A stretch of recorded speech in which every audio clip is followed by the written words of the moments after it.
Hello, hi, this is Ethel. I'm here tonight for Held in Evidence. I've got my friend and my LI associate, John Breeding, with me tonight. I've got a little bit of a camera mess up, so I don't know if you can see me, but you will be able to see him, I believe. Okay, so if you can't, I apologize.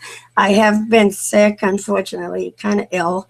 You can hear it in my voice. For the last 3+ weeks, I'm still at it, trying to get better, but at least I'm not wheezing and on an inhaler. Right? So, I figure I can at least talk a little bit. So we're going to do a show tonight. Yeah. We're going to be talking tonight. And I wanted people to see me. I don't know if you can see me, but I'm going to hold up something. John Breeding has written several books, right? And I just have one of them with me, and he can give you a rundown of the list of books that he has published, okay, that have been published by him out there. And one of them is, if you can see this, I'm trying to point it at my screen. I really can't monitor myself. The Necessity of Madness. Right. And this is an excellent book, right? And John has also written many other books. Okay, and I'm going to let him tell you something about them. He's, as far as I'm concerned, from what I can tell with what research I've done on him, he's pretty well known. He's an expert in the field. He's a psychologist, a PhD, and he resides in Austin, Texas, and he's with us from his home office, which I believe is true, right, John? That is correct. Austin, Texas. And we're really privileged to have him with us. He comes on, hopefully he'll come on again, but he's been on twice now. This is his second visit. And he and I have a separate book that's coming out together called The Bobby Sherman Miracle. But that, however, is actually, the true title is Held in Evidence, and Bobby Sherman Miracle is the subtitle, right? And that's because I named it after Bobby Sherman, who was my friend many, many years ago, about 44 years ago to be exact, though he might not quite always remember everything that happened between us. I was a very young girl of just turning 16, not quite 16 yet when we met. And he was a young man of about 28 years old, I believe. He was a young man. I was a teenager. And so it's been named after him because a lot of the trouble that happened in my life, I can't go into it right now, but it was a very serious time in my life. And he was someone that I very much liked, and obviously so, because I went to California 3 times in one summer, all right, being honest, hitchhiking across the country as a kid, all right, because of things happening to me at home. And after being discharged from a mental institution, we'll be frank, and being harassed by criminal gangs in Manchester, New Hampshire, which is all very verifiable. And so therefore, we do have a book coming out together where he explains about, his reasons against electric shock and forced psychotropic drugging and force when you put someone into a hospital or an institution against their will, all right, and they didn't deserve to be there.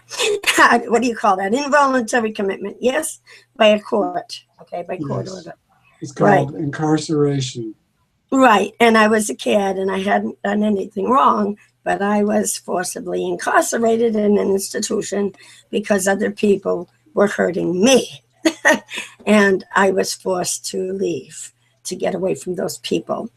And, anyway, long story, won't go into the whole thing now, but John is a person who is an advocate, and he works against the garbage that does happen in psychiatry and mainstream psychiatry. Not all psychiatrists are bad, all right. There are a few good people that have become psychiatrists, and but that have turned their backs on some of the practices in psychiatry. Right? John is a psychologist, And as he said last time he was with us, he also had to rethink what was going on in his own field, okay, of psychology in the mental health field, because of the underhanded things that go on, okay, between the both. It's one field, actually, almost, right? Psychology and psychiatry, and they utilize each other's services, basically. I know that from experience. And they have a tendency to be very involved in prescribing psychotropic drugs. If one can't do it by prescription, they'll send the person to the psychiatrist to do it, or to a practitioner who will prescribe a psychotropic drug. And psychotropic drugs are not good for you. They really have a lot of very bad, nasty effects that are not even always just, something you can call a side effect. It is the determined effect that they want you to, to experience.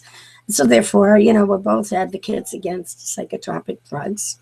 All right, I'm going to give the camera to John. All right, not that I can see myself anyway, and I hope you'll be able to see him. I can see him in my monitor.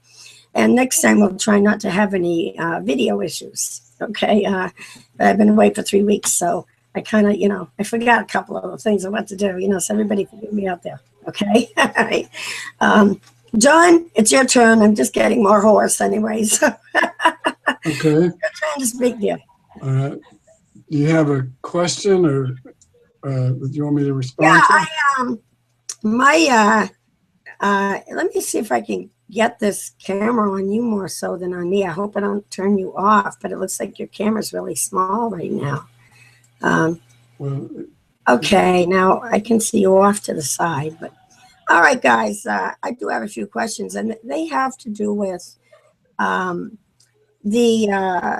DSM-5, which is the latest version of the Diagnostic and Statistical Manual of the American Psychiatric Association, right? It has had a lot of issues with it. It had been challenged by several people in the profession a couple of years ago when it came out. I think it was a year and a half to 2 years ago that it came out, John. Well, let me give a little background about the DSM first, maybe. How would that be? Sure. Okay. So DSM, as you said, Ethel, stands for the Diagnostic and Statistical Manual of the American Psychiatric Association. It's like the Holy Bible, or the Holy Grail of psychiatry. It is the key to the insurance companies, the key to the money flows. It's basically it holds all the catalog of so-called mental illnesses that one is allowed to be paid for treating, right? So the DSM was invented, the first edition was in 1952, and it was about, I don't know, maybe a 1/4 inch or a 1/2 inch thick. It just had a few dozen maybe diagnoses at most, which was a lot at the time, because historically there was only about 4. And so it started out in 1952 with this little thin volume. And since that time, it's been revised several times. And so now we have the 5th edition, but it's about the 8th or 9th or 10th revision of the DSM. And now it's about as thick as a phone book, where you have literally hundreds of these so-called mental illnesses. And each revision is kind of controversial, and here's part of the reason why. The first thing is that the whole concept of mental illness is a fiction. It's a metaphor.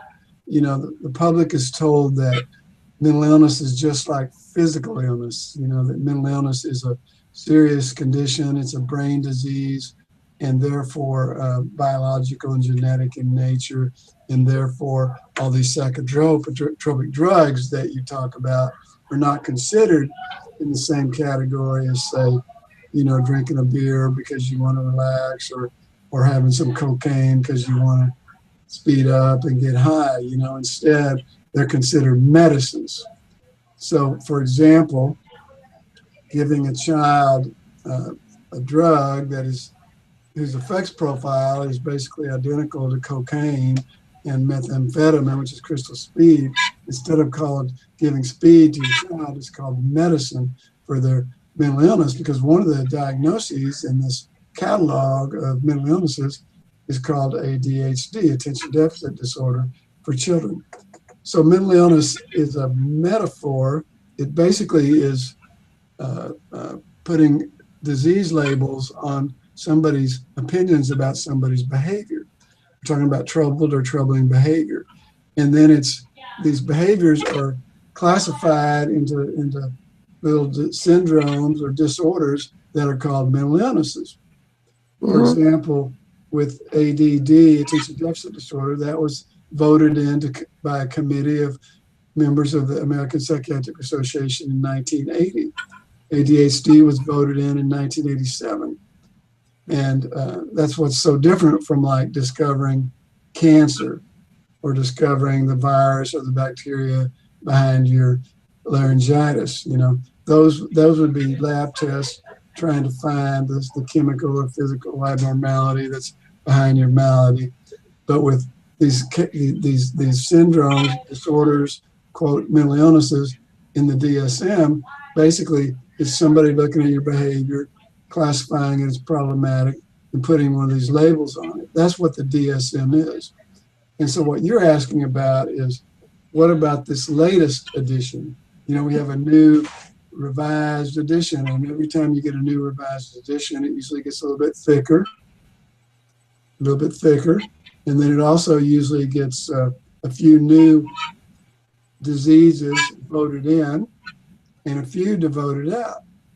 For example, as a historical example, sometime in the 1970s, homosexuality was voted out of the DSM.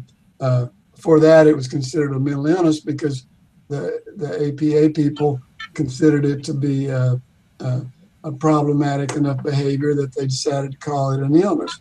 When it became more socially and politically wrong to be discriminatory against people who choose different sexual preferences, it was voted out, because you can vote these things out and in. They're not real diseases.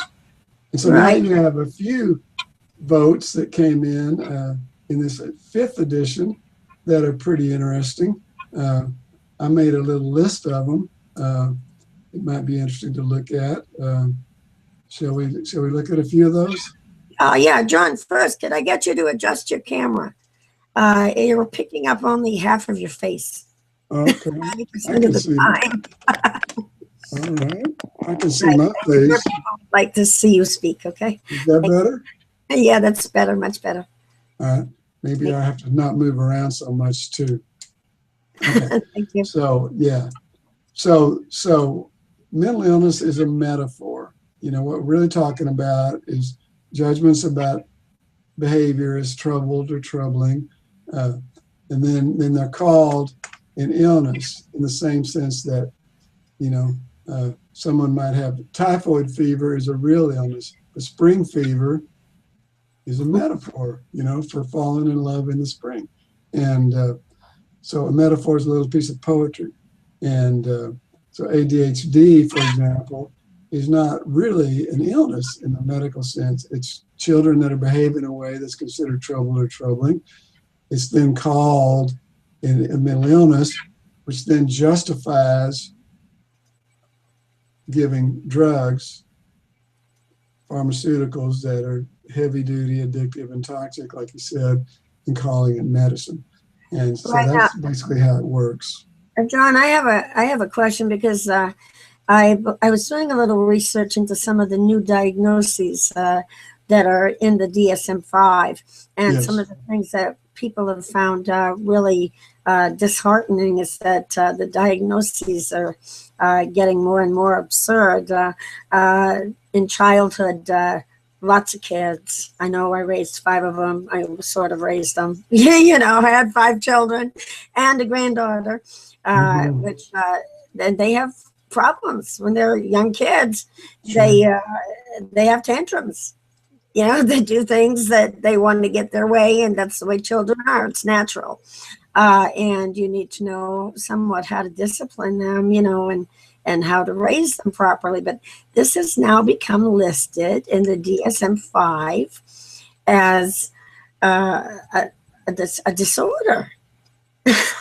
Well, there's some new disorders in the DSM-5, but the process of calling children's behavior mental illness is nothing new. I mean, the earlier editions had attention deficit hyperactivity disorder, like I said, which is measured by things like talking out of turn and interrupting others and too much climbing behavior and things like that. So it's not anything new. You also had one called conduct disorder. You also had another one called ODD. That was my favorite. That's called oppositional defiant disorder. Well, in the old days, they had something called adjustment reaction of adolescence, and that was what I was. Adjustment reaction of adolescence. Excuse me. What does that mean? I'm adjusting to be a teenager. Right? But it was a disorder, They're doing this stuff. But you do have new ones now. You have one for kids called disruptive mood regulation disorder. And so that's a new one, kind of like oppositional defiant disorder, I guess. I don't know. It basically means you have a disruptive mood. And so that's the new one now. Send them to the corner. Right. You also have one that's called disinhibited social engagement disorder.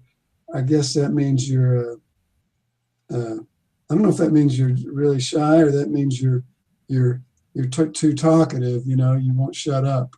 But the point is that the any behaviors that are considered abnormal, that are considered unacceptable, are labeled as mental illnesses. They may be obnoxious, they may be troublesome, they may be whatever, but the assumption is that they're caused by some sort of biological or genetic defect, but there's absolutely no evidence of that. And that's what I was speaking with someone in my family the other day, about a week ago, about this issue, and so many people really believe, and they're sincere, they believe that there's such a thing as a brain chemical imbalance, all right, and that people need these drugs, all right, and it's just amazing that things that we would normally consider, as part of, normal intelligence, that this doesn't make sense, all right? That people, it's just like with electric shock.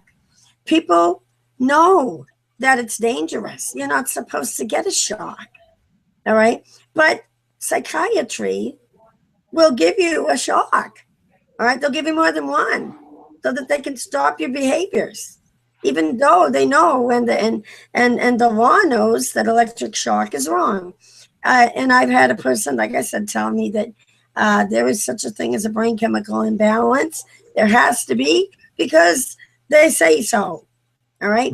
And the other thing is, and please correct us on this, you know more about it than a lot of people, that they're still doing electric shock. And many times they're doing it against a person's will because it's through a court order. All right. And that person didn't want that, but it's going to happen anyway. All right. Because the court has all of the authority. I know it's true in New Hampshire. They have the authority with at least one psychiatrist, I believe it is, all right, to provide for you if the psychiatrist believes that you can't provide for yourself. Right. Well, and something most people are not aware of. I was brought to my attention. They said it was being brought to my attention last week that it's illegal and they can't do electric shock against your will. All right. Well, I'm not agreeing with that because I know the way the court system works in this country.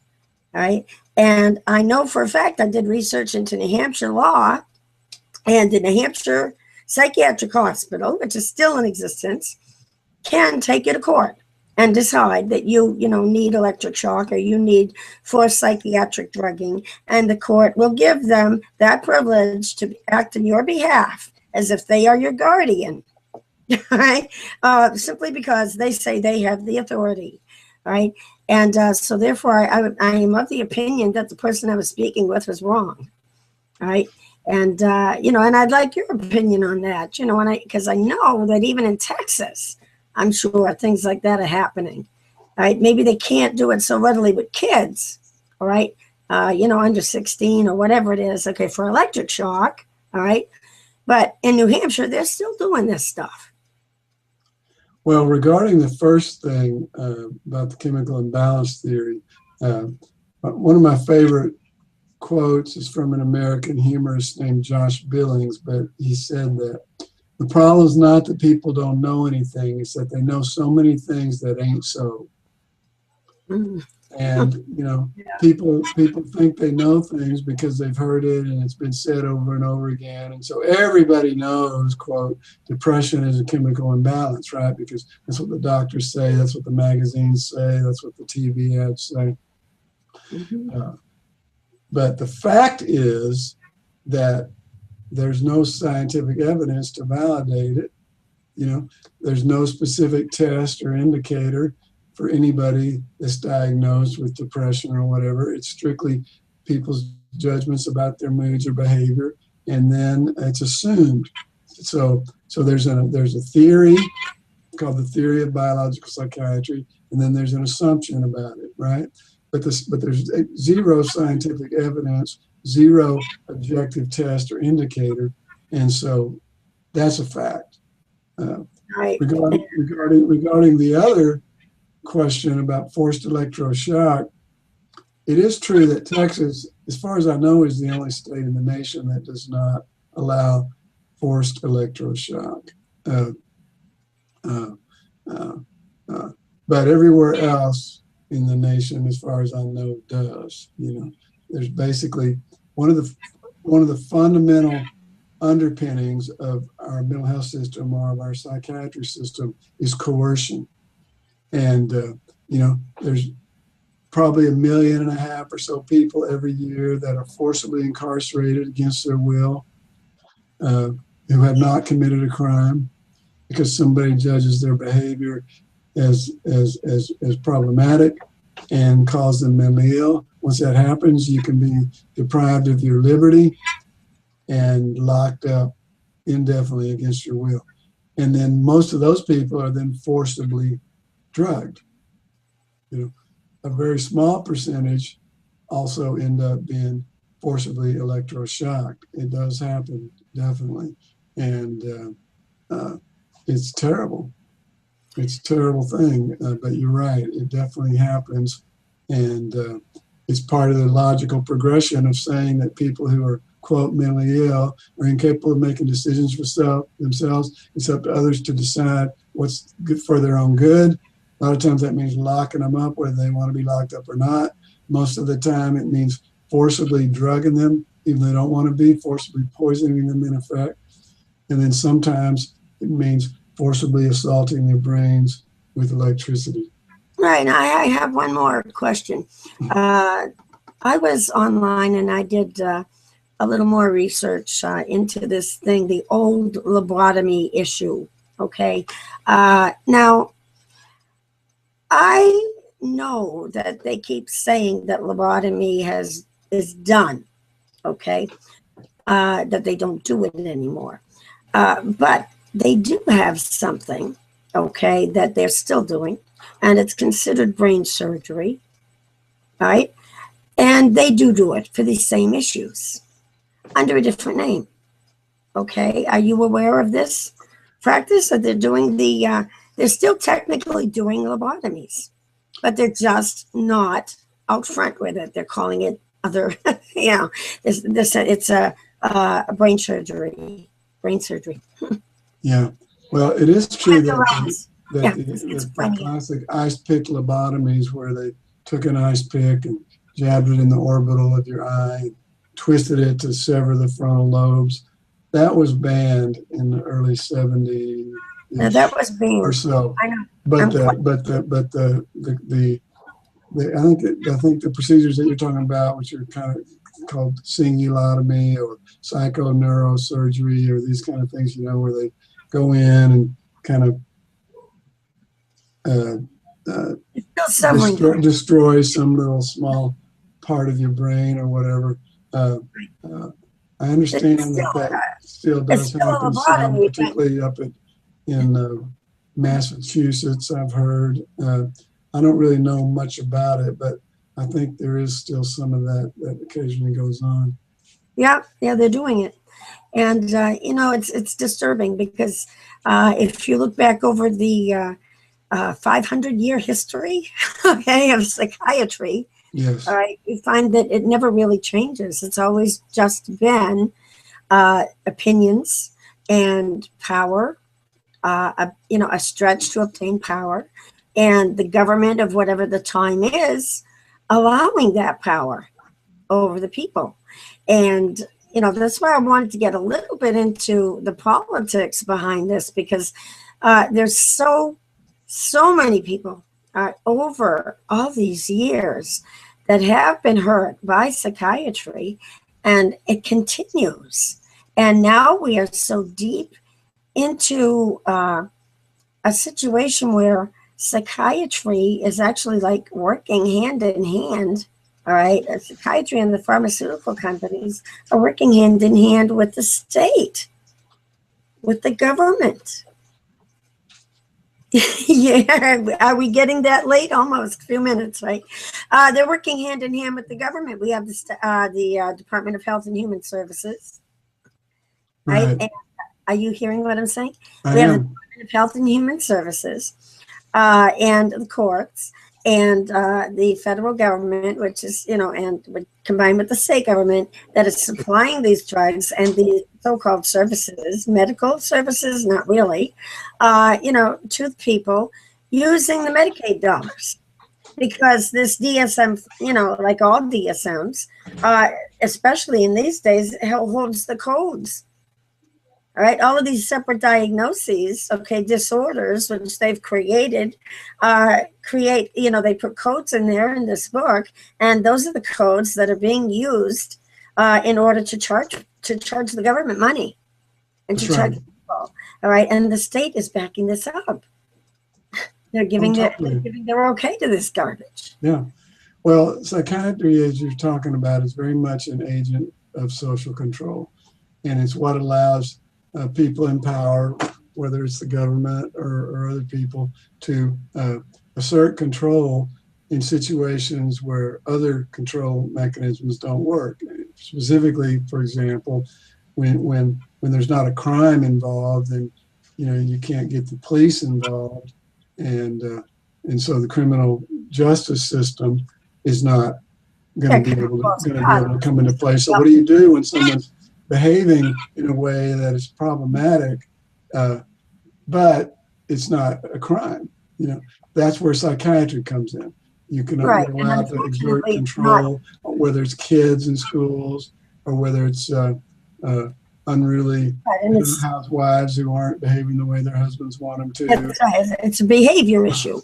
Every time behavior there's a natural, normal behavior issue in the world, we're going to have to throw it in the arms of psychiatry, okay, to better our people. Somehow I think that is very demeaning of human intelligence, except for the guys that are usurping the control and getting all the money, okay, while everybody else is, kind of living under their thumbs, right? But it's all perfectly legal, all right, and it's a big sham. And, so yeah, I guess we're going to have to leave it at that for tonight. But, your last thoughts on this, your final thoughts, I know, and tell people, the books that you've written in case they've never heard of you before. All right. So that they can go out and try to get a book. Tell us where your books are located, how they can get one. Well, I mean, it's very important to realize that the basic teachings and assumptions and practice of biological psychiatry are pseudoscientific. It's not based in science.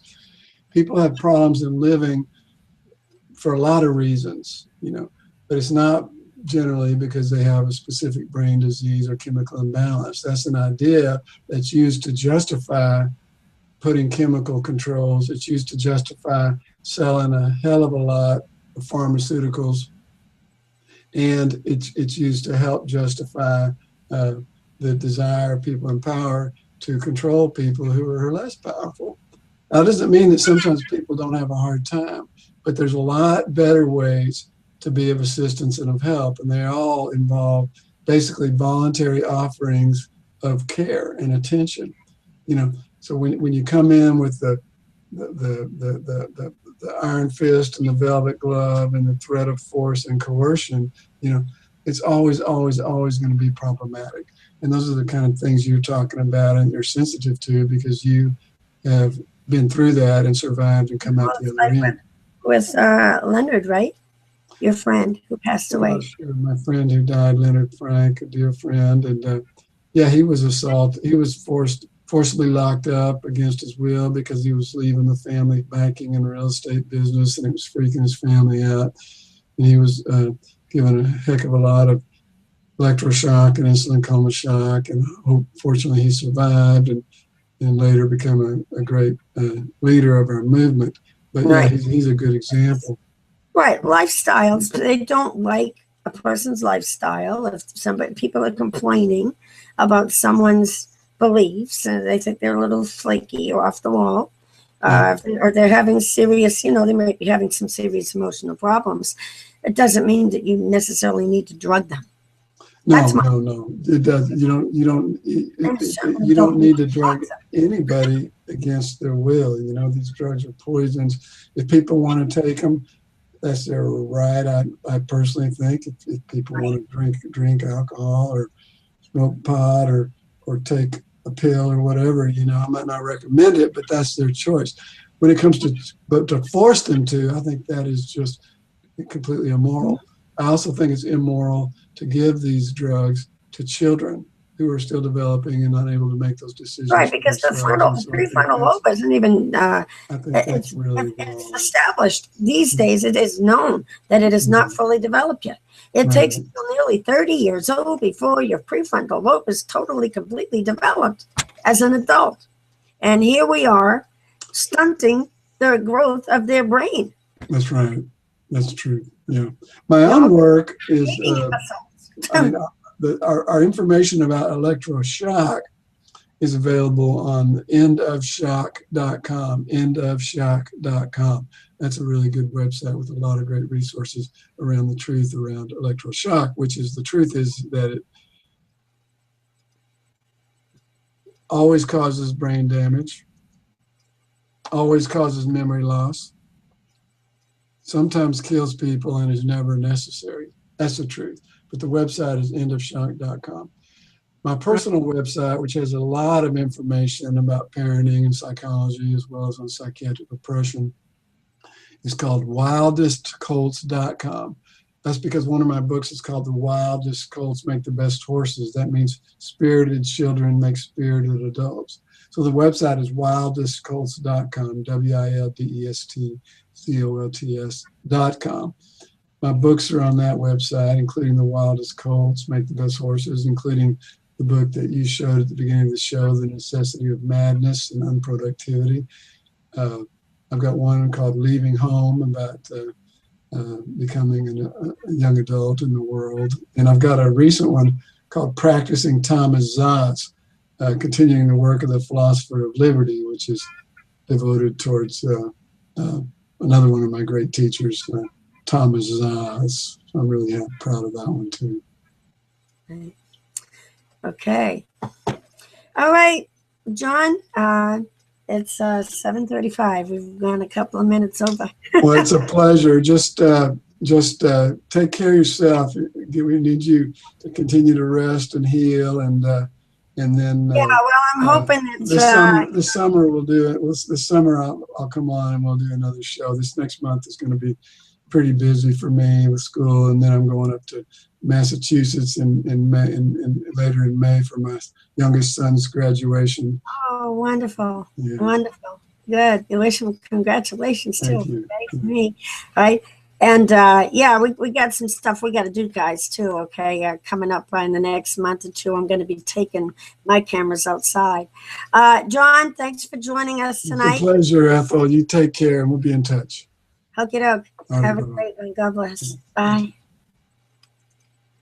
Okay, everybody, thank you for joining us tonight on Held in Evidence. It's a pleasure to be here. And like I said, next time I'll have my camera situation better situated. I don't know if you got a chance to see me. I hope you saw John. I saw him. He said he could see me, so maybe you did. I don't know. But God bless all of you. I appreciate it that you all showed up. Okay, and now just keep on trucking. Okay, life is full of all kinds of good things. All you got to do is just look in front of you and keep on walking in the right direction, and you find happiness and everything you need in life. Okay, all right.